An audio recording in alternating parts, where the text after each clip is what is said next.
আজকে আপনাদের সামনে আমি একটা বাস্তব কাহিনী তুলে ধরবো, আর বাস্তব কাহিনীটা হচ্ছে যার নিয়ে, সেটা হচ্ছে একটা রাজমিস্ত্রির জীবন কাহিনী। ঠিক আছে, তো এখন বাজে 8টা 13। তো এই সময় আমি বাড়ির থেকে বেরাচ্ছি রাজমিস্ত্রির জোগাড় দেওয়ার জন্য।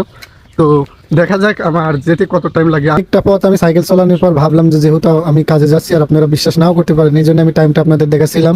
আর ভাবতেছিলাম আমি প্রথম দিন কাজে যাচ্ছি, কি হয় না হয়, আমি তো কাজ ঠিকঠাক জানিও না আর কোনদিন করিও নাই। যাচ্ছিলাম আর ভাবছিলাম না জানি আমার কি কাজ দেয়। যাই হোক, কোনো ব্যাপার না, আপনারা যেহেতু আমার রিকোয়েস্ট করছেন যে রাজমিস্ত্রি যুগালি কাম করতে হবে, এই জন্য আমি যাবো। তো এখন আমি মেন রাস্তার কাছে এসেছি, আর এখন বাজে 8টা 55। আর আমি এখন আর যখন আমি বাসা থেকে বেরাই তখন ছিল 8টা 13। আর অনেক পথ সাইকেল চালানোর কারণে আমার পার ভিতরে একটু ব্যথা করছিল। ছেলে মানুষ মানে পরিশ্রম, কিন্তু এটা বলে অনেক পরিশ্রমের কাজ। আর একটা কথা আপনাদের জানিয়ে রাখি যে প্রত্যেকটা যোগালি আছে, মানে রাজমিস্ত্রিদের প্রত্যেকটা যোগালি প্রত্যেকটাই প্রায় ইন্টার পাস বা এসএসসি পাস, মানে প্রত্যেকেই শিক্ষিত। আর বাংলাদেশে শিক্ষিত মানুষের তো কোনো কদর নাই, কারণ বাংলাদেশের কোনো চাকরি বাকরি আমার মনে হয় না কিছু আছে। চাকরি বাকরি করতে গেলেও এখন 7 লাখ 8 লাখ এবং 10 লাখ কি 15 লাখ এমন করে টাকা ঘুষ চায়। আর মধ্যবিত্ত ছেলেরা